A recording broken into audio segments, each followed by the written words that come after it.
Hello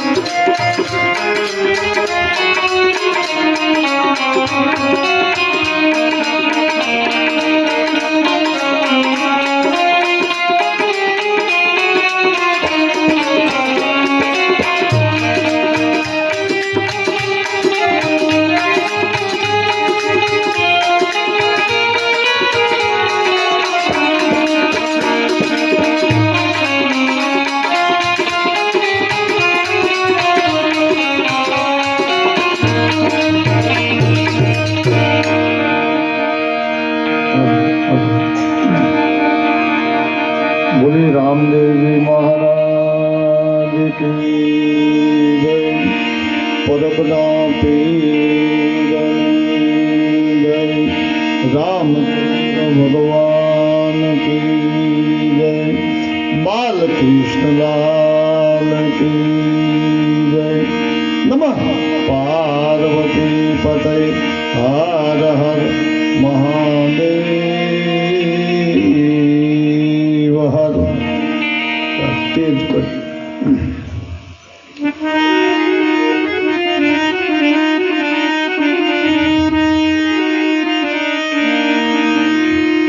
लोकाभिरामं रणरंगधीरं राजीवनेत्रं रघुवंशनाथं कारुण्यरूपं करुणाकरन्तं श्रीरामचन्द्रं शरणं प्रपद्ये। मनोजवं मारुततुल्यं जितेन्द्रियां बुद्धिमतां वरिष्ठं वातात्मजं वानरयूथमुख्यं श्रीरामदूतं शरणं प्रपद्ये।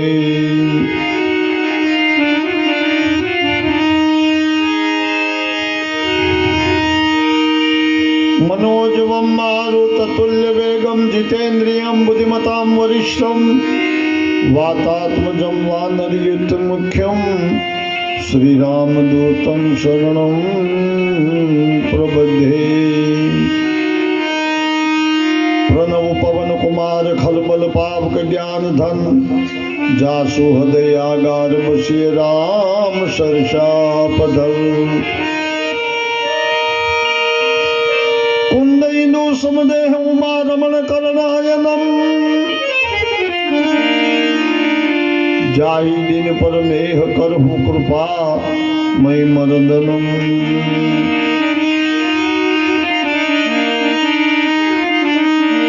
राम भजन ક્યાંથી આપણી કથાની શરૂઆત થાય।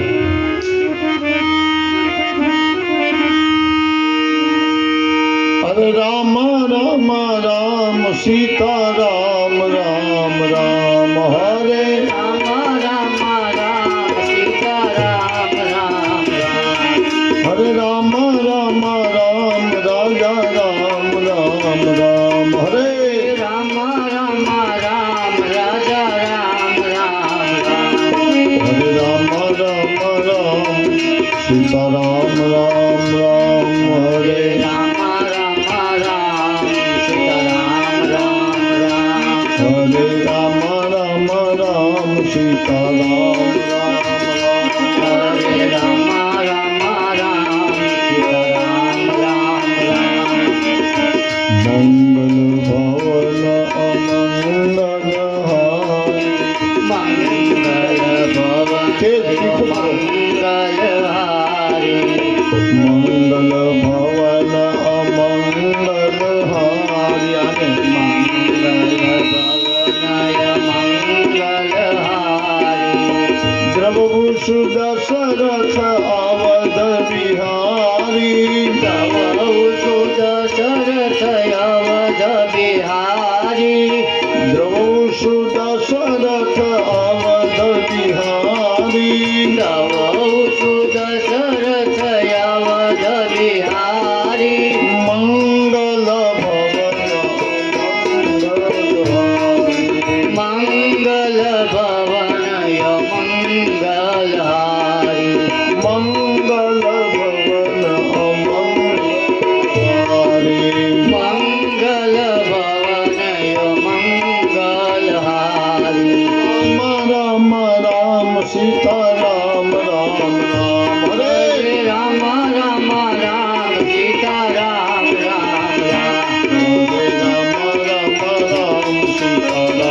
રામ હરે રામ રામ રામ સીતારામ રામ રામ હરે રામ રામ રામ સીતા રામ રામ રામ હરે રામ રામ રામ રાજા રામ રામ રામ હરે રામ રામ રામ રાજા રામ રામ રામ રામ રામ સીતારામ રામ રામ હરે હરે રામ રામ રામ સીતા રામ રામ રામ હરે રામ રામ રામ રાજા રામ રામ રામ હરે હરે રામ રામ રામ રાજા રામચંદ્ર ભગવાન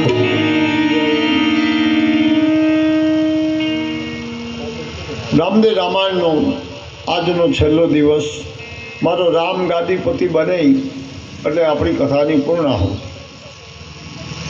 રામાયણમાં રામ લક્ષ્મણ ગાદીએ બેસે એટલે કથા પૂરી.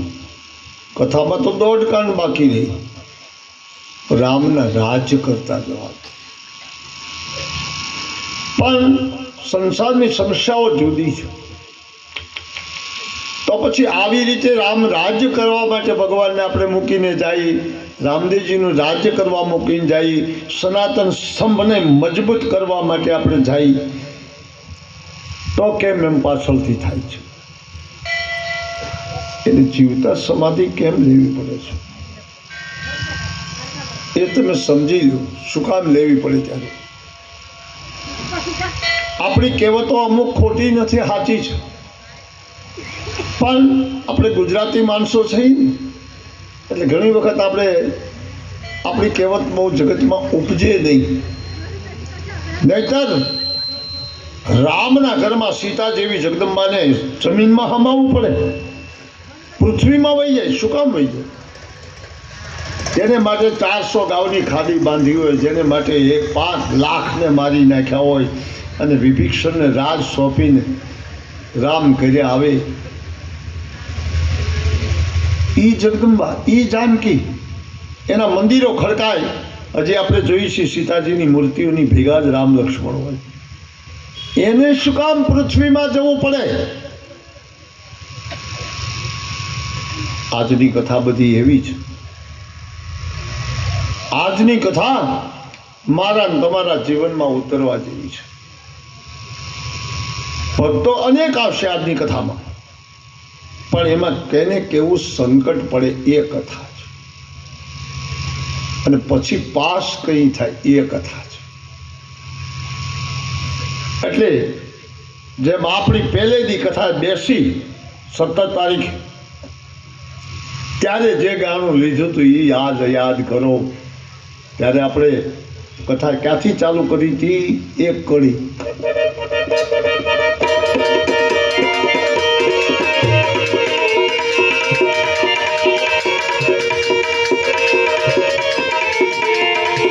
સતી સીતાજી એ પૂછે લક્ષ્મણના બાંધવાને,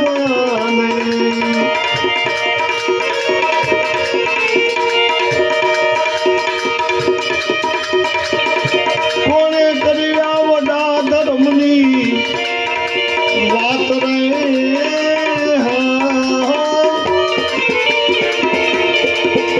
એવા સીતાજી એ પૂછે લક્ષ્મણના બાંધવાને.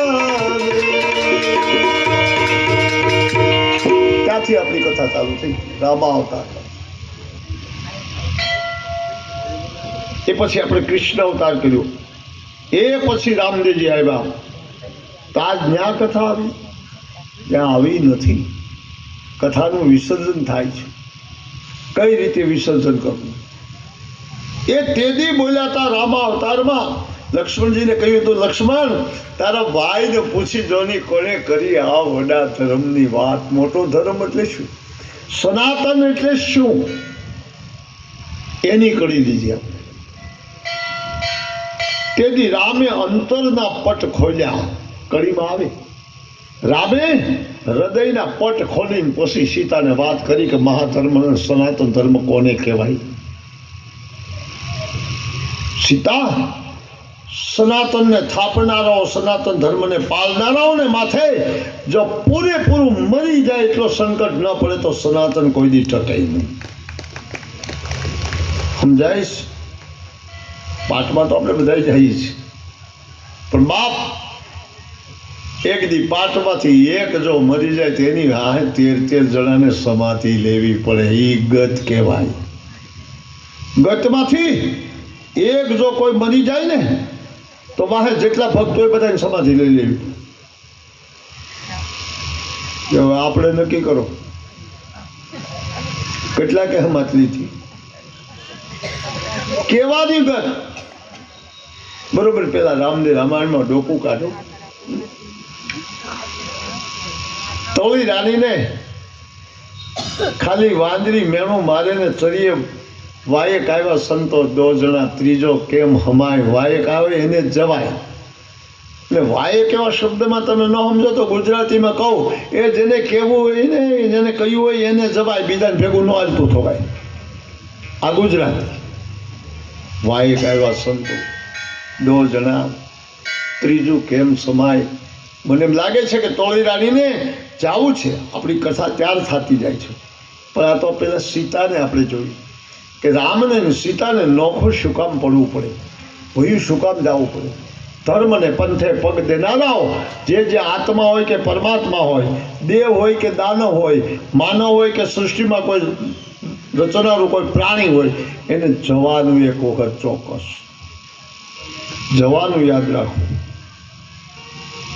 સીતા જગદંબા કહેવાય, બીજા યુગની મહાદેવી કહેવાય. પહેલા યુગમાં તો આપણે મહાસતી તરીકે ભગવાન શિવજીના પત્નીને બધા પગે લાગી છે. બાપ એ ભવાની ઈ છે. તમે જે નામે પોકારો તે એ છે. દેવોને ઉત્પન્ન કરતા પણ એ છે, અને એક દી દેવોને લય કરનાર પણ એ છે. જો ધારે તો આખી પૃથ્વીને, આખી સૃષ્ટિને લય કરી છે. એ જગદંબાને જવું પડે.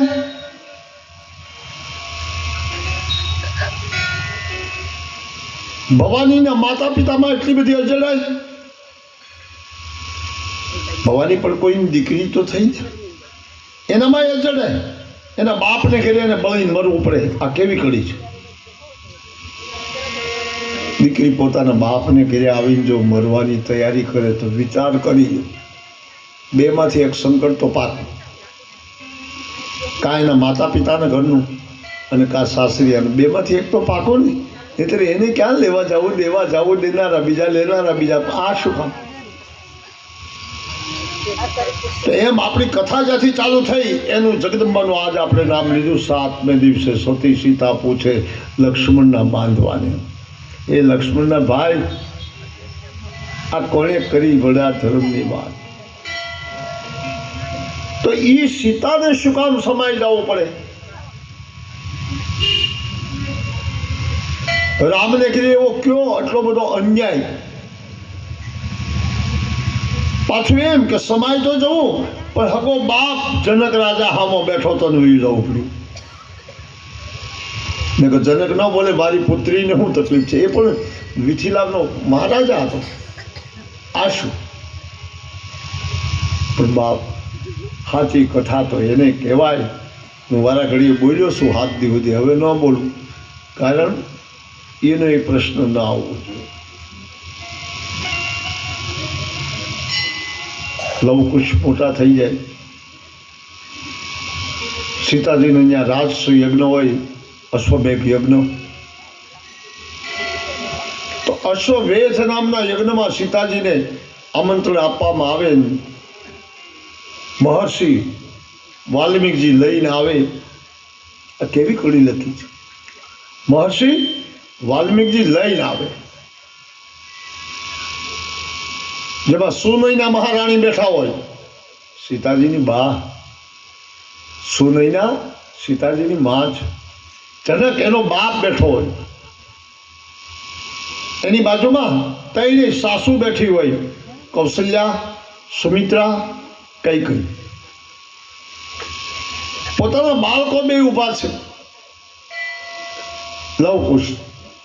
અને સીતાએ અયોધ્યાની નગરીમાં પગ મૂક્યો. કેટલા વર્ષે બે બાળ બચ્ચાની માં થઈ જંગલમાં આંધળા ઋષિની દીકરી બનીને રહી. વિચાર કરો તમે, ભક્તિ કરો, પાતાલમાં પ્રગટ ભાઈ આકાશ. કઈ રીતે આની ભક્તિની શક્તિ તમે જુઓ. ભક્તિ એને જંગલમાં કરી, અને ભક્તિ કરી કોને? વાલ્મીક ઋષિએ. કે ભક્તિ જંગલમાં કરી, પણ સીતાજી એકદી એના હોશિયારી થઈને એને કહે, એના ઓટલામાંથી રામના છોકરાનો જન્મ કરેલા. કેવડી ભક્તિ આપણે એની સામે નક્કી કરો. જે જગદંબા જોગ માયા સૃષ્ટિનો સર્જનહાર એને કીધી સીતાજીને, કેમ એના બાપે ના પાડી હતી કે મારે કે તું પ્રસૂતિ કરવા આવતી હતી? નહીં બા.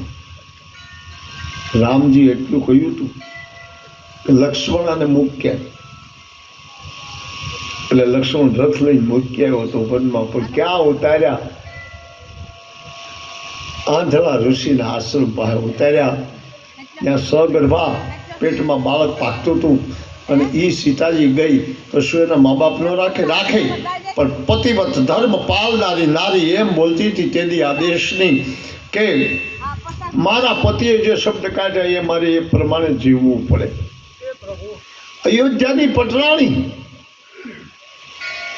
જેની પાસે રામ જેવો સ્વામી, જેની પાસે લક્ષ્મણ જેવો દેર, આખી પૃથ્વીને આટો વાટી જાય ધનુષ લઈ, ઈ એમ બોલે હું મારી હાથે લાકડા કાપી આવીશ,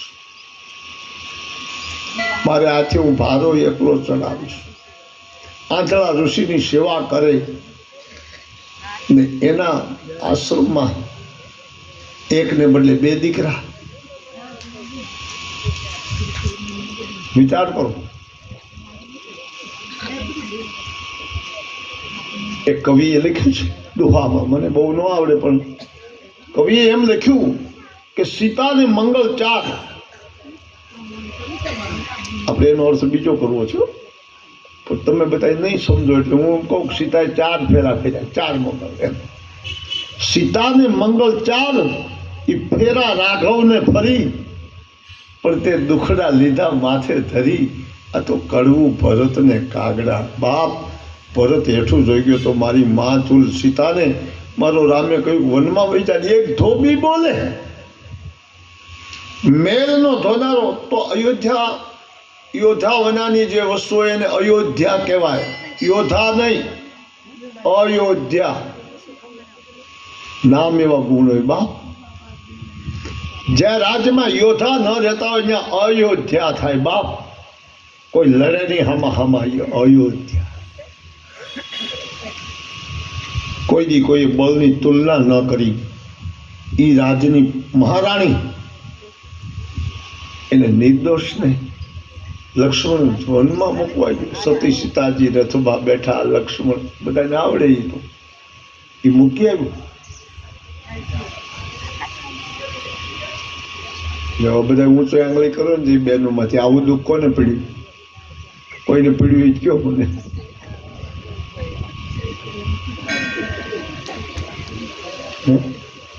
તો એમ કે ભાઈ તમારા ભાઈ અમને દુઃખી કર્યા એની તમે વાત જવા જો, હવે રહેવા દે તમારા ભાઈ.